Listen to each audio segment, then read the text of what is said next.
I really don't put that much credence on the problem set. Yeah. Like whatever problem set, I just know. Like normally, like sometimes companies pivot. Like this one, you just assume that there will be some pretty hard pivots. Yeah. The question is, does the founder have the agility to make those quick pivots? Yeah.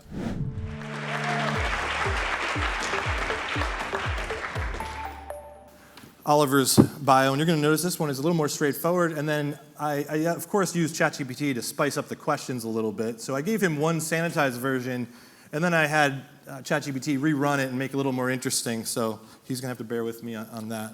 Okay, I used ChatGPT to help me prep, so perfect. I'm good.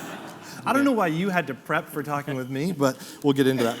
So Oliver J. is a business operator and executive with significant experience in driving product-led growth in enterprise sales, particularly in the technology and software sectors.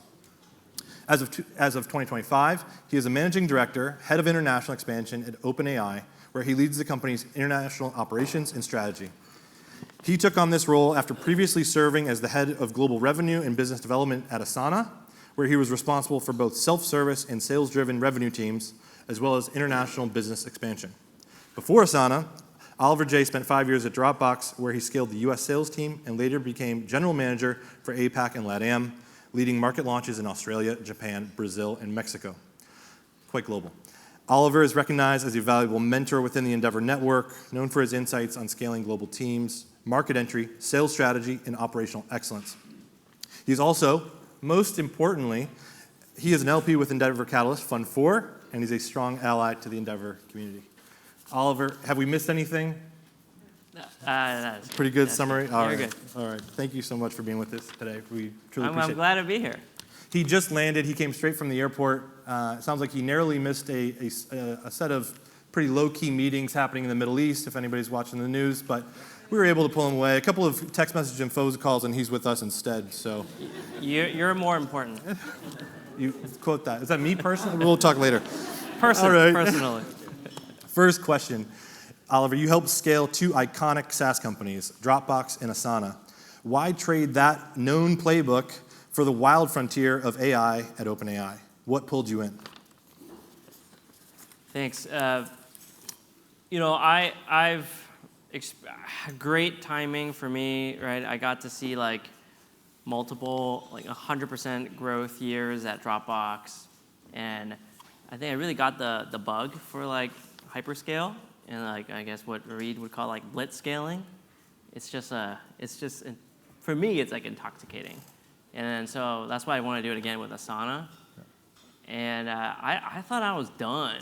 I moved into full-time coaching, and then ChatGPT launched, and if you that kind of blitz scaling stage, you see what's going on at OpenAI, that's you just can't say no.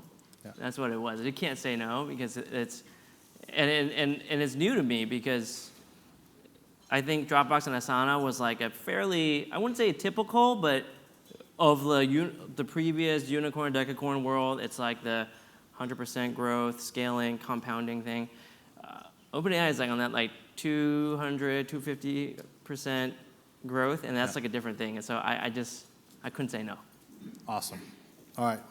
It does sound. There's a number of founders in the room that I think share that feeling, that the adrenaline that comes from it. But we talked about international. You're now in charge of international expansion for OpenAI. But that term, international expansion, can mean many things, right? In these days. So what does it really mean at OpenAI?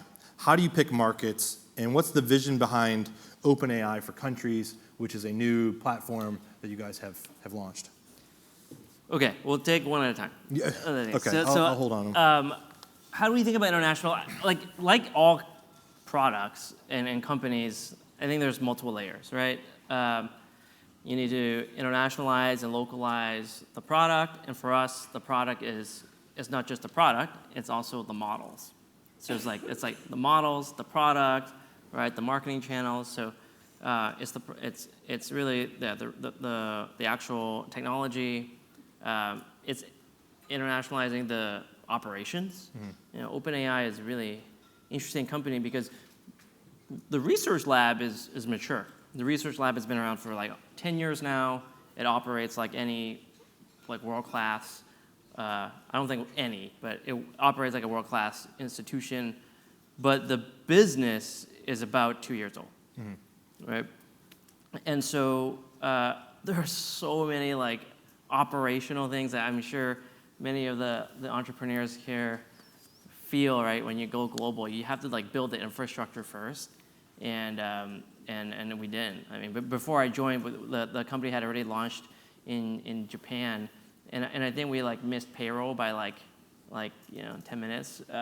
So there's a lot of like just infrastructure building, and then the last part is localizing and internationalizing in terms of our presence. Yeah. And that's where we think about, all right, where do we launch markets? We're launching Germany next week, so that'll be exciting. And so that's how we think about it. In terms of how we think about prioritization, it's super interesting.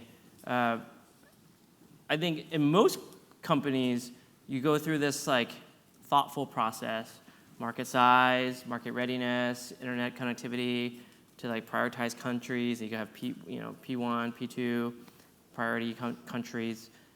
What's different for OpenAI is two fronts. One, the company itself like just expanded so quickly. So almost 90% of our users are outside the US, right? So that you already have so in terms of usage patterns, it's already very global. But also what we're seeing in the end market too, the demand, it's happening everywhere. Like it used to be the case where a lot of times like Silicon Valley will, some technology will come out and then it will get like adopted in Europe, UK first, and then the rest continental, and then it sort of makes it over to Asia and like Japan sometimes like 10 years later. That's what you saw with cloud, right?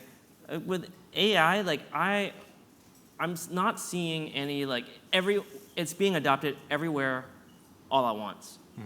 I can't the data that maybe a few countries like spike, but it is everywhere. And so for us, the priority right now is just to get up to speed and just to like I call it minimum coverage.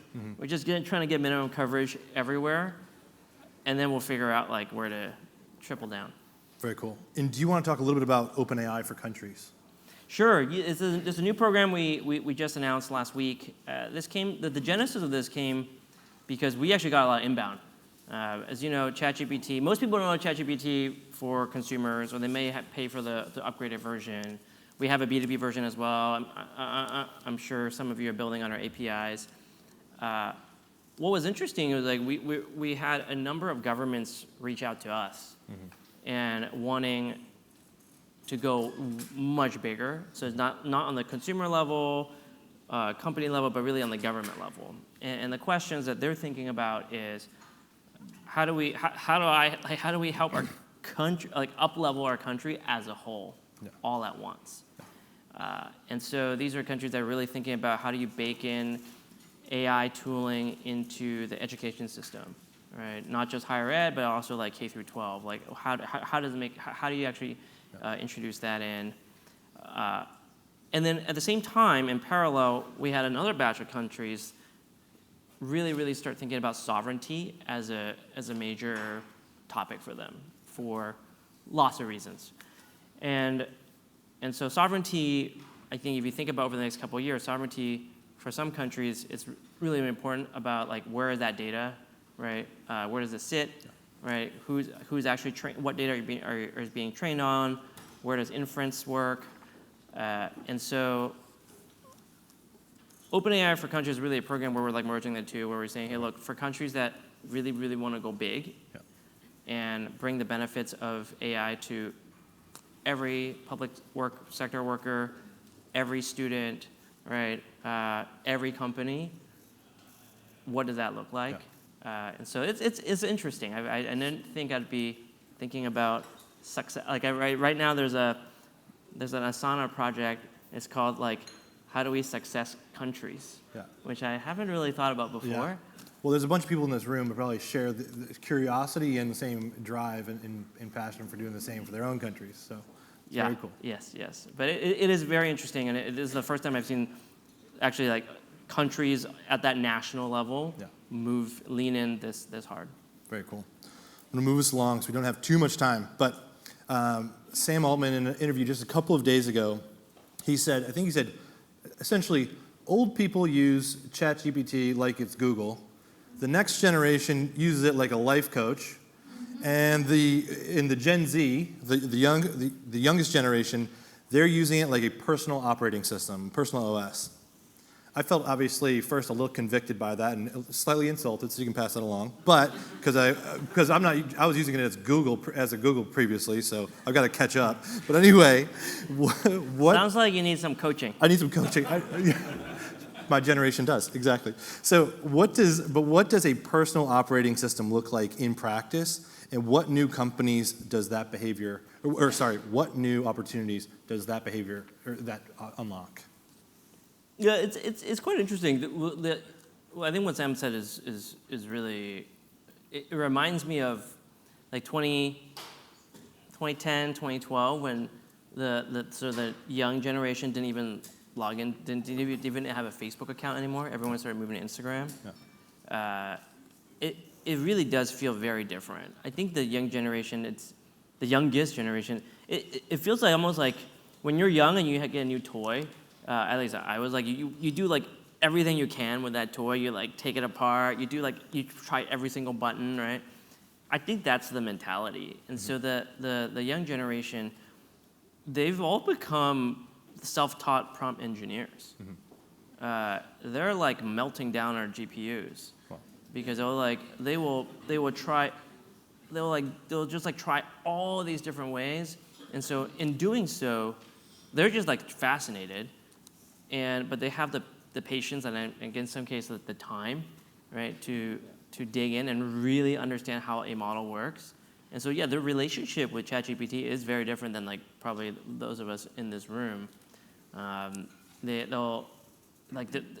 truly is a companion, and a super agent. Yeah. So it's quite interesting. It's something to look out for sure, because I think like if you're a founder, I think it just tells you that like you need to be really, really hyper segmented in your approach. Yeah. Like more than you would think. Very cool. Okay, switching from kind of more the consumer angle to the B2B side, which industries are racing ahead in AI, and which do you think are lagging behind, and has any of that surprised you? So I get this question a bit, and I think about it a lot because I wish the answer was clear, because it would make operations so much easier. Yeah. And we know how to like segment our teams and all. But what I said earlier around AI happening everywhere in terms of on a country adoption perspective, you're also seeing it in industry.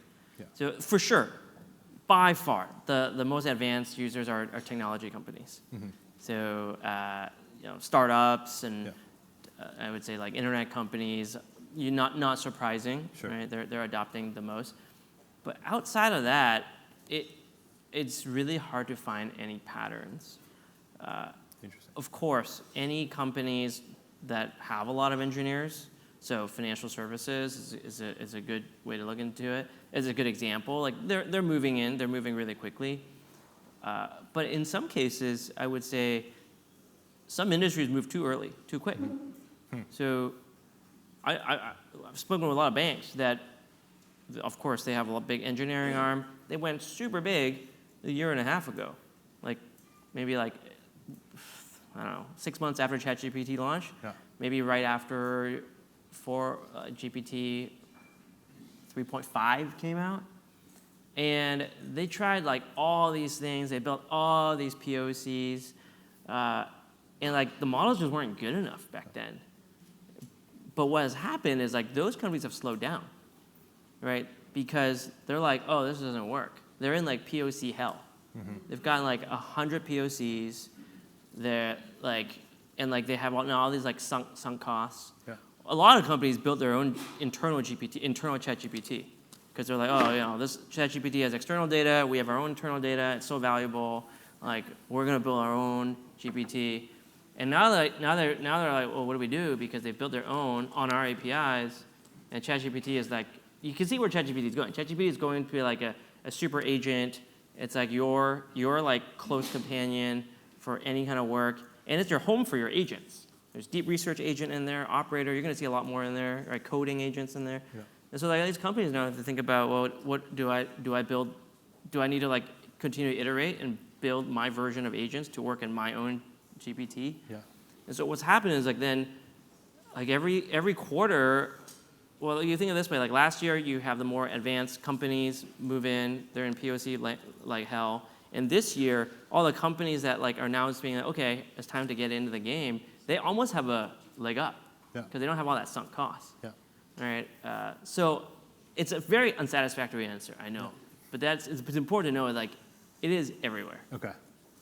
All right. Well, shifting from industries to geographies, if you had to place a bold bet, which city outside U.S., China, or U.K.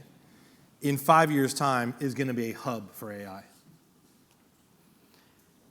$1 million on the line. I will give you an answer, but I will also debate the question. So if I had to pick one, that like I've traveled quite a bit in the last year, I would pick India, Bangalore.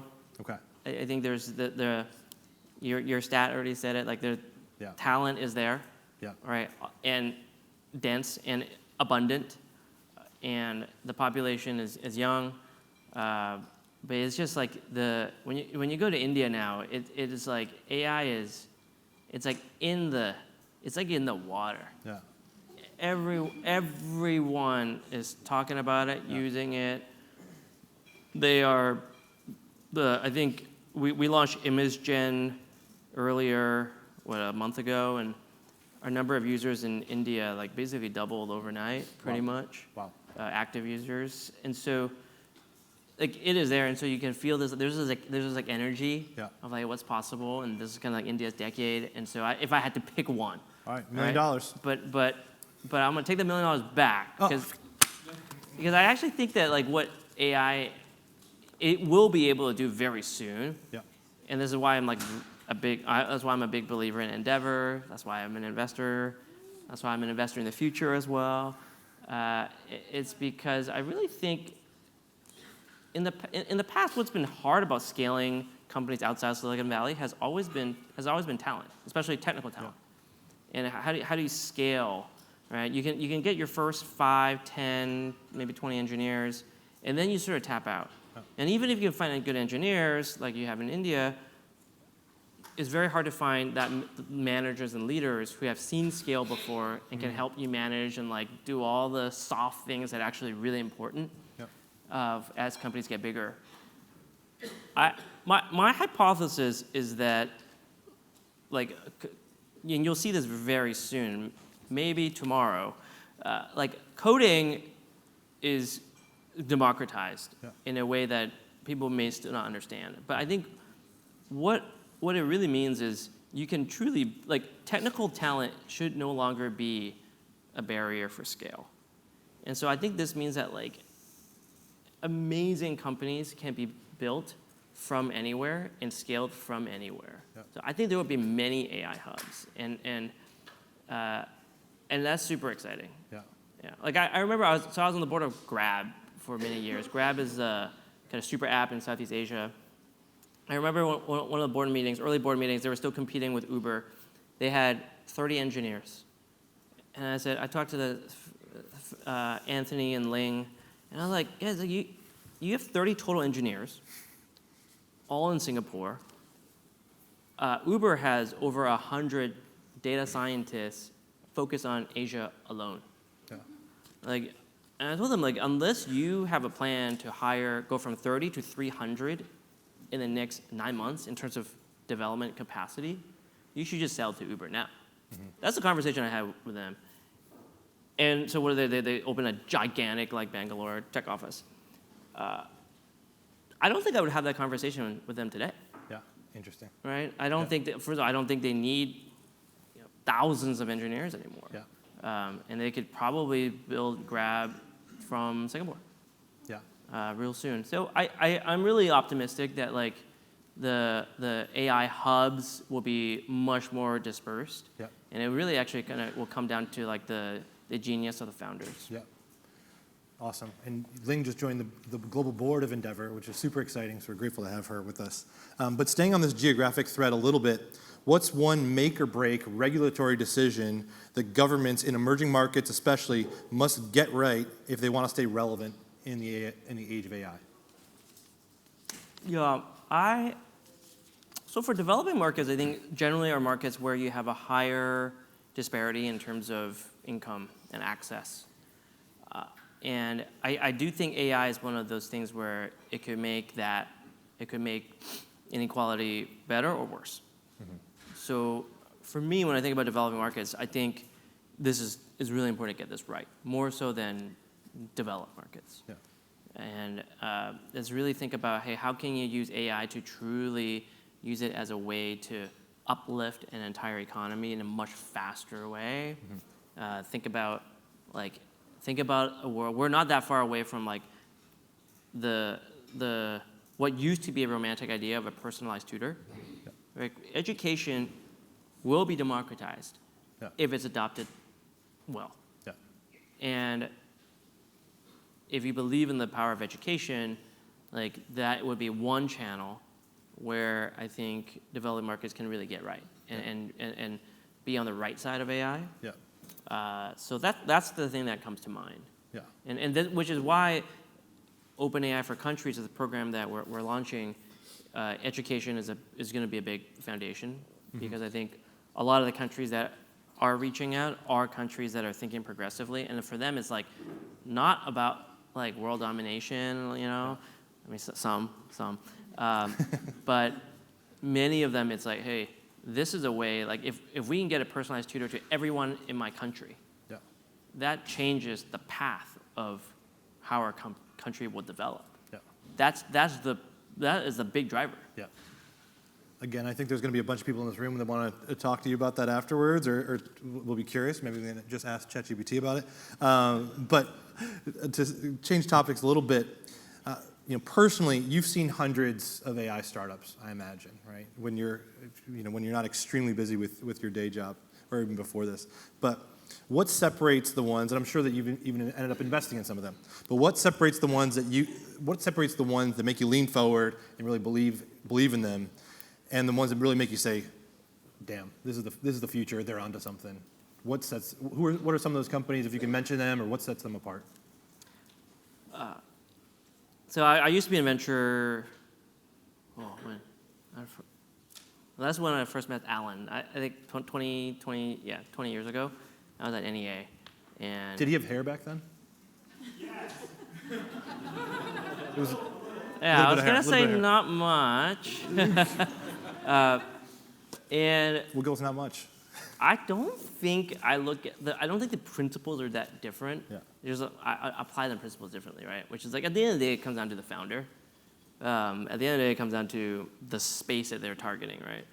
What I think is different is on the founder side, what I look for is like I think the founders need to be experts at applying AI, mm-hmm. for like internally. Mm-hmm. I really think that will be a big differentiating factor in the next coming years. You said internally. Yeah, like how are they going to use AI themselves? Yeah. How do they plan to use AI to build their company? Yeah. I think that would be like a pretty big determinant on how successful they will be. Yeah. So that's a new thing I look for on top of like everything that we look for in the past that you all have here. The other thing is that the problem space. I think currently the space is just moving so quickly. I'm an insider. I'm pretty senior in the company, and I'm still constantly surprised by what comes out of our lab. Mm-hmm. I mean, it's like I only get roped in at a pretty late stage, and I'm like, oh, well, that's going to change the game completely. Wow. And so I'm like, okay, what will we be like really pushing 6 months from now? I vaguely know. Yeah. So I think I really don't put that much credence on the problem set. Yeah. Like whatever problem set, I just know. Like normally, like sometimes companies pivot. Like this one, you just assume that there will be some pretty hard pivots. Yeah. The question is, does the founder have the agility to make those quick pivots? Yeah. Last thing I'd say is I like founders who take a view on like what future capabilities are coming online. Mm-hmm.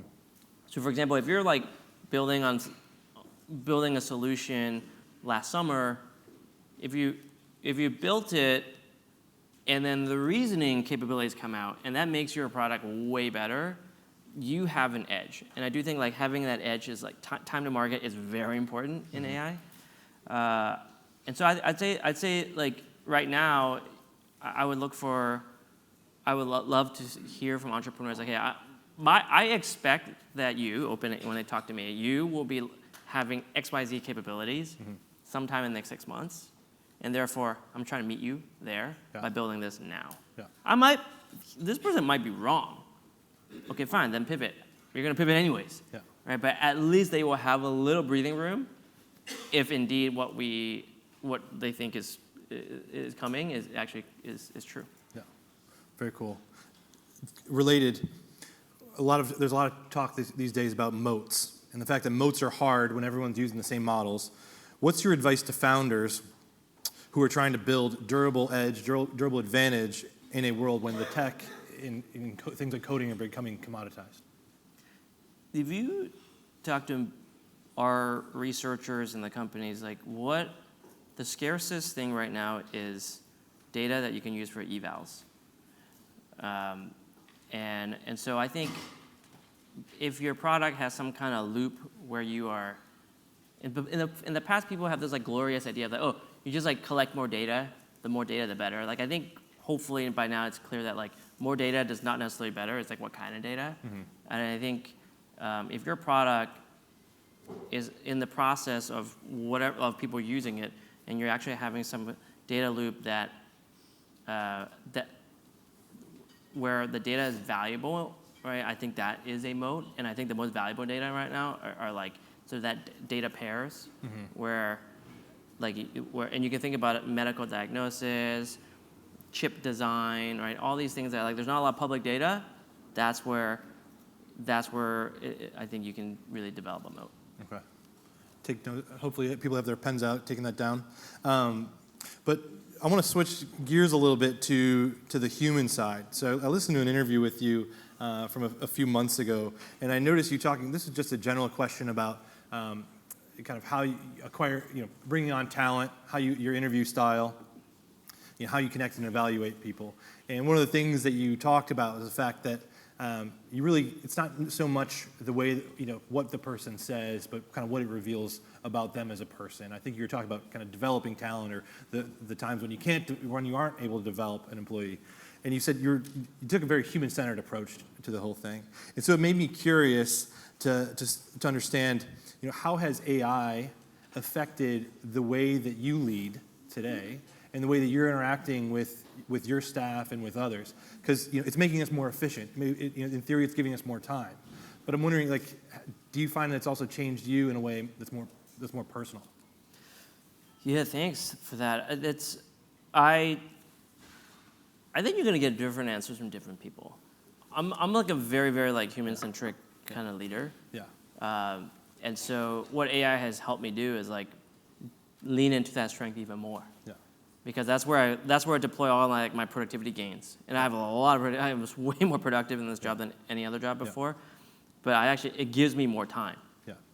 To actually like invest in the person. Yeah. My one-on-ones, and I know there's a lot of debate about whether you should do one-on-ones or not. It fits my management style. Yeah.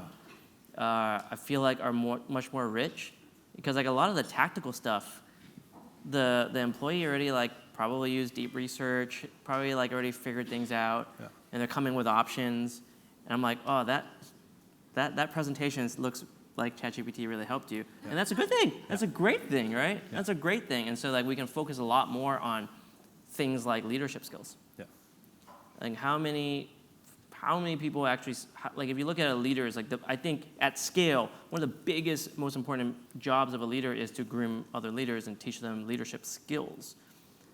If you actually survey like how much time do you spend on coaching leadership skills, it's very, very small. Yeah. Right? And so like that quotient for me is a lot bigger because a lot of these like procedural stuff is so much faster. So I think that's I don't know if that's an unsatisfactory answer. No, I think that's encouraging because the idea that you're taking that time that you've gained and you pour it into things that matter more, I think that's both inspiring and encouraging for the rest of us as we all kind of hopefully move in that direction as well.